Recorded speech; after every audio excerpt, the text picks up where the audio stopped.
민수기 5장의 말씀을 통해서 은혜를 나누고자 합니다. 오늘 본문 말씀 앞에 나오는 1장부터 4장까지 하나님께서는 이스라엘 백성들 중에서 전쟁에 나갈 만한 자를 계수하시고 그들이 진을 이루어 행진할 수 있게 하셨습니다. 또한 언약 공동체인 이스라엘이 하나님을 섬길 수 있도록 그 백성 중에서 레위 지파를 택하셔서 회막에서 봉사하는 일을 맡기십니다. 하나님께서는 레위 지파에서 각 가문에 따라 각기 다른 임무를 맡기시고 각 가문에 따라 회막에서 봉사할 만한 자를 계수하십니다. 하나님께서 이스라엘 백성들을 계수하시는 이유는 그들을 하나님의 군대로 정렬시키셔서 질서를 세우시기 위함이었습니다. 이제 이스라엘 백성들은 시내 광야를 떠나 본격적으로 광야의 여정을 걸어갈 이제 준비가 된 것입니다. 그때 그들이 그저 난민과 같이 무질서하게 우르르 몰려다닐 것이 아니라 군대로 정렬되어서 질서를 갖추고 광야에서의 발걸음을 떼기를 원하신 것입니다. 그들은 하나님의 거룩한 백성, 거룩한 군대 이스라엘로서 정렬되어야 했던 것입니다. 이렇게 모든 계수가 끝났습니다. 이제 진영이 세워졌고 정렬되었습니다. 이제는 언제든지 길을 떠날 준비가 된 것처럼 보입니다. 그러나 하나님께서는 그들을 더욱 준비시키십니다. 그것이 어떤 준비인지 함께 말씀을 통해서 살펴보겠습니다. 오늘 본문 말씀에 하나님께서는 모세에게 이렇게 말씀하고 계십니다. 우리 함께 민수기 5장 1절부터 3절까지의 말씀을 읽겠습니다. 민수기 5장 1절부터 3절까지 말씀. 여호와께서 모세에게 말씀하여 이르시되 이스라엘 자손에게 명령하여 모든 나병 환자와 유출증이 있는 자와 주검으로 부정하게 된 자를 다 진영 밖으로 내보내되 남녀를 막론하고 다 진영 밖으로 내보내어 그들이 진영을 더럽히게 하지 말라. 내가 그 진영 가운데에 거하느니라 하시매. 아멘. 이렇게 모든 계수가 끝나고 하나님께서는 이스라엘 백성의 진영을 정결하게 하십니다. 그들을 정결하게 준비시키십니다. 여호와 하나님께서는 이스라엘 자손들의 진영 안에 있는 모든 나병 환자와 유출증 환자와 시체를 만짐으로 부정하게 된 자를 다 진영 밖으로 내보내라고 말씀하십니다. 여기에서 나병은 직접적으로 한센병, 문둥병을 의미하기도 하고 넓게는 악성 피부병을 의미합니다. 또한 유출병은 피가 몸 밖으로 계속해서 유출되는 혈루병의 일종이었습니다. 이러한 사람들을 포함해서 주검으로 부정하게 된 모든 사람을 진영 밖으로 내보내야 하는 이유는 단순히 질병의 감염에 대한 우려 때문만은 아니었습니다. 본문 말씀 3절에 보시면 하나님께서는 남녀를 막론하고 다 진영 밖으로 내보내어 그들의 진영을 더럽히게 하지 말라. 내가 그 진영 가운데 거하느니라 라고 말씀하십니다. 하나님께서 그 진영 가운데 계시기 때문에 그들을 내보내야 한다는 것입니다. 감염에 대한 우려나 전염병의 확산을 막기 위한 예방적인 이유가 아주 없다고 말할 수는 없지만 그것이 주된 원인은 아니었습니다. 이러한 조치를 취하게 된 이유는 부정함을 제거하는 데에 초점이 맞추어져 있습니다. 거룩하신 하나님께서는 이스라엘 진영에 함께 하시기 때문에 하나님께서 머무시는 이스라엘은 거룩한 공동체입니다. 그러므로 그 어떠한 부정함도 거룩하게 구별된 진영 안으로 들어갈 수 없었던 것입니다. 이스라엘 진영은 그들이 비록 광야에서 생활하고 있을지라도 하나님께서 그 가운데에 거하시기 때문에 거룩합니다. 따라서 부정한 자들을 그들의 진영에 그대로 방치해 두어서는 안 된다는 것입니다. 그대로 방치해 두게 된다면 위생적으로도 좋지 않을 뿐만 아니라 영적으로도 치명적인 부정에 전염될 것입니다. 그래서 이스라엘은 부정한 모든 것을 제거해야 했고 이에 즉각적으로 순종했습니다. 우리 또한 우리들의 삶을 점검해 보기를 소망합니다. 우리는 성령이 거하시는 처소입니다. 고린도전서 3장 16절부터 17절까지의 말씀을 제가 읽어드리겠습니다. 너희는 너희가 하나님의 성전인 것과 하나님의 성령이 너희 안에 거하시는 것을 알지 못하느냐? 누구든지 하나님의 성전을 더럽히면 하나님이 그 사람을 멸하시리라. 하나님의 성전은 거룩하니 너희도 그러하니라. 아멘. 우리는 하나님의 성전이며 성령께서 거하시는 처소입니다. 우리는 우리들의 삶 속에 있는 부정한 것들을 제거하고 우리 자신을 정결하게 해야 합니다. 성령님께서는 부정한 것과 함께 하지 않으십니다. 우리가 부정한 삶의 습관을 버리지 않으면 성령님께서는 우리들을 떠나실 것입니다. 그러므로 우리는 자신을 거룩하고 정결하게 구별하고 더럽히지 않게 지켜야 합니다. 이곳에 모인 우리가 삶의 모습을 점검하고 혹시 우리의 삶에 부정한 것이 남아 있다면 이 시간 전부 깨끗하게 치워버리는 시간이 되기를 소망합니다. 계속해서 말씀을 살펴보겠습니다. 나병 환자도 유출병도 시체를 만져서 부정하게 된 자도 결국에는 죽음을 연상시킵니다. 몸이 점차 썩어 들어가는 그러다가 결국에는 서서히 죽음을 맞이하게 되는 나병이든지 그 배에 생명을 잉태하지 못하게 하는 유출병이라든지 시체에 직접적으로 닿아서 부정하게 된 자들이든지 그들은 죽음과 연관이 있습니다.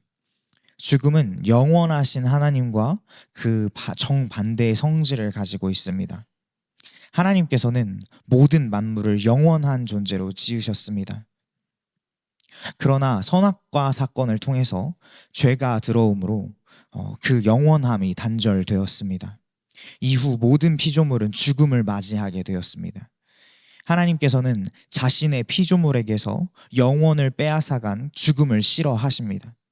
그렇기 때문에 하나님께서는 예수 그리스도를 부활의 첫 열매 삼으셔서 우리에게 영혼을 회복하게 하신 것입니다. 우리는 예수 그리스도를 믿음으로 그리스도의 구원에 참여하게 되었습니다. 우리는 구원받은 성도들로서 몸의 부활을 소망해야 할 줄 믿습니다. 예수님께서는 죽음을 이기신 분이십니다. 우리는 그것을 소망으로 붙잡는 자들이 되기를 소망합니다. 우리가 예수 그리스도께서 이 땅에 오실 때에 영광스러운 몸으로 부활해서 이 땅을 다스리게 될 것입니다. 이 구원의 기쁜 소식을 신뢰하시는 저와 여러분들 되시기를 간절히 소망합니다. 다시 말씀으로 돌아가겠습니다. 오늘 본문 말씀 5절부터 10절까지는 죄를 지은 사람들이 어떻게 속죄하게 할 것인가에 대해서 말씀하고 계십니다. 먼저 민수기 5장 5절부터 7절까지의 말씀을 읽겠습니다. 5절부터 7절까지의 말씀입니다. 여호와께서 모세에게 말씀하여 이르시되 이스라엘 자손에게 이르라. 남자나 여자나 사람들이 범하는 죄를 범하여 여호와께 거역함으로 죄를 지으면 그 지은 죄를 자복하고 그 죄값을 온전히 갚되 5분의 1을 더하여 그가 죄를 지었던 그 사람에게 돌려줄 것이요. 아멘. 6절에 보시면 이스라엘 자손에게 이같이 이르라. 남자나 여자나 사람들이 범하는 죄를 범하여 여호와께 거역함으로 죄를 지으면 이라고 말씀하고 계십니다. 여기서 사람들이 범하는 죄는 사람과 사람 사이에서 일어나는 잘못을 의미합니다. 하나님께서는 다른 사람에게 어떤 잘못이든지 저질러서 피해를 입혔다면 이렇게 하여 배상하라고 말씀하신 것입니다. 6절 말씀에서 주목하길 원하는 것은 하나님께 거역함으로 죄를 지으면 이라는 말씀입니다. 하나님께서는 사람들이 범하는 죄를 범하는 것이 여호와께 거역하는 것이라고 말씀하고 계십니다. 사실 모든 죄가 마찬가지입니다. 죄의 본질은 여호와께 거역하는 것입니다. 여호와 하나님의 말씀에 거역하는 것입니다. 다른 사람에게 잘못을 저질러서 피해를 입힌 것이 죄가 되는 이유는 어떤 도덕이나 윤리에서 나오는 것이 아닙니다. 하나님께서 그렇게 하지 말라고 말씀하셨기 때문입니다. 하나님의 말씀과 기준에서 벗어난 것은 그게 어떤 것이든 죄가 됩니다. 도둑질이 죄인 이유는 하나님께서 남의 것을 탐내지 말라고 말씀하셨는데 그것을 어겼기 때문입니다. 또한 동성애가 죄가 되는 이유는 하나님께서 그것을 하지 말라고 말씀하셨기 때문에 그것이 죄가 되는 것입니다. 사랑하는 성도 여러분, 우리가 하나님의 말씀대로 행하는 자들이 되어야 할 줄 믿습니다. 하나님의 말씀을 거역하는 그 모든 것이 죄입니다. 이 사실을 기억하시는 저와 여러분들 되시기를 간절히 소망합니다. 계속해서 말씀을 살펴보도록 하겠습니다. 하나님께서는 죄 지은 자에게 온전히 죄값을 치르는 기준을 규정하셨습니다. 남에게 피해를 입혔을 때 그는 그의 죄를 자복하고 그 죄값을 온전히 갚되 5분의 1를 더하여 그가 죄를 지었던 사람에게 돌려주어야 했습니다. 우리는 지은 죄를 자복해야 합니다. 그것이 회개의 첫 시작입니다. 우리의 입으로 죄를 시인하고 용서를 구하는 자가 되어야 합니다. 이러한 죄의 자복 없이는 온전한 회개를 이룰 수가 없습니다. 이와 마찬가지로 죄값을 상대방에게 돌려주는 것이 없이는 회개할 수 없습니다. 상대방에게 입혔던 피해를 배상하는 것으로 그에게 돌려주어야 합니다. 여기서 돌려주다라는 의미로 해석된 히브리어 단어는 슈브입니다. 이 단어는 돌아가다, 시작했던 지점으로 되돌아가다 라는 의미입니다. 이 단어는 회개를 의미할 때 주로 사용됩니다. 우리는 죄에서 삶의 자리를 돌이켜야 합니다. 돌이킴이 없는 회개는 회개라고 할 수 없습니다.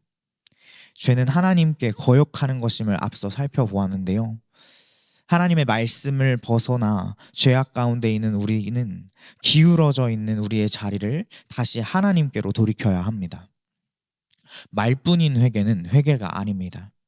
회개는 말 그대로 돌이키는 것입니다. 하나님을 거역하고 반역했던 마음을 다시 하나님께로 돌아오게 하여야 한다는 것입니다. 우리는 종종 같은 죄를 거듭해서 반복해서 지을 때가 있습니다. 그럴 때마다 우리는 회개합니다. 그러나 그것이 습관처럼 짓는 죄가 되어서는 안 될 줄 믿습니다. 이러한 회개는 회개라고 보기가 어렵습니다. 우리의 삶을 그곳에서 돌이켜서 하나님의 말씀에 맞출 때에 비로소 회개가 가능해집니다. 분명 우리의 삶을 하나님께로 돌이키는 일은 쉽지만은 않을 것입니다. 그래서 우리는 쳐서 복종하는 일들이 필요한 것입니다. 하나님께서는 쳐서 복종하고자 하는 자를 그냥 내버려 두시지 않습니다. 하나님께 돌아올 수 있을 만한 힘을 함께 주십니다. 이러한 하나님의 은혜를 깨달아 누리시는 저와 여러분들 되시기를 간절히 소망합니다.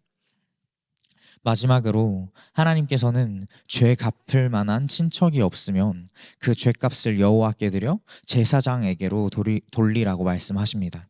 우리 함께 민수기 5장 8절부터 10절까지의 말씀을 읽겠습니다. 5장 8절부터 10절까지 말씀입니다. 만일 죄값을 받을 만한 친척이 없으면 그 죄값을 여호와께 드려 제사장에게로 돌릴 것이니 이는 그를 위하여 속죄할 속죄의 순양과 함께 돌릴 것이니라. 이스라엘 자손이 거제로 제사장에게 가져오는 모든 성물은 그의 것이 될 것이라.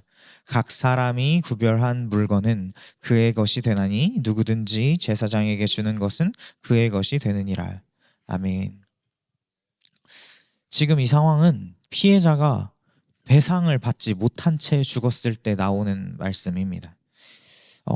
여기서 친척은 기업 물을 자를 의미합니다.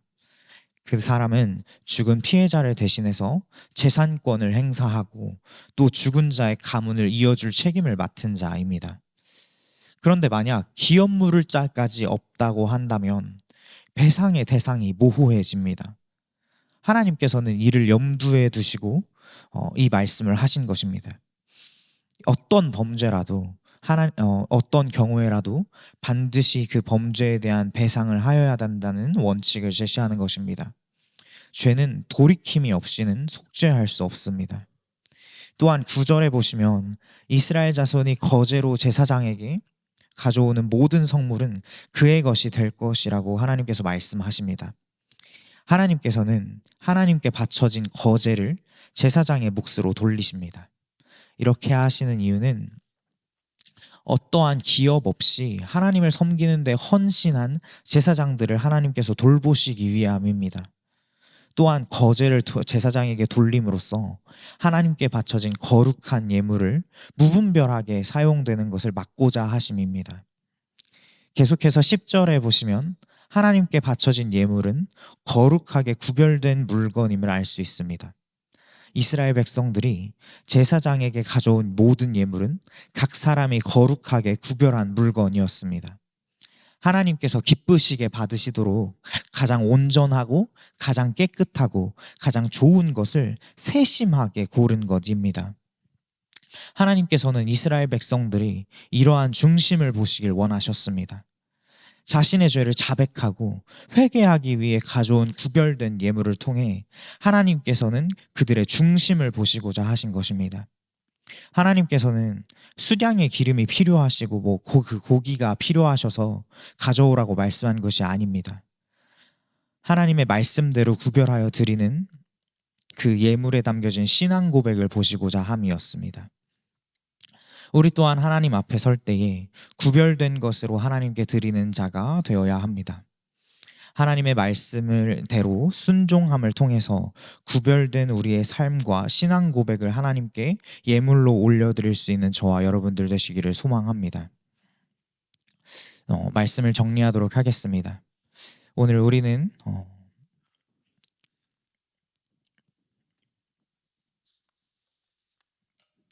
주님께서 우리들을 거룩한 성소로 주님께서 우리를 성전으로 지정하셨다는 것을 우리가 알게 되었습니다.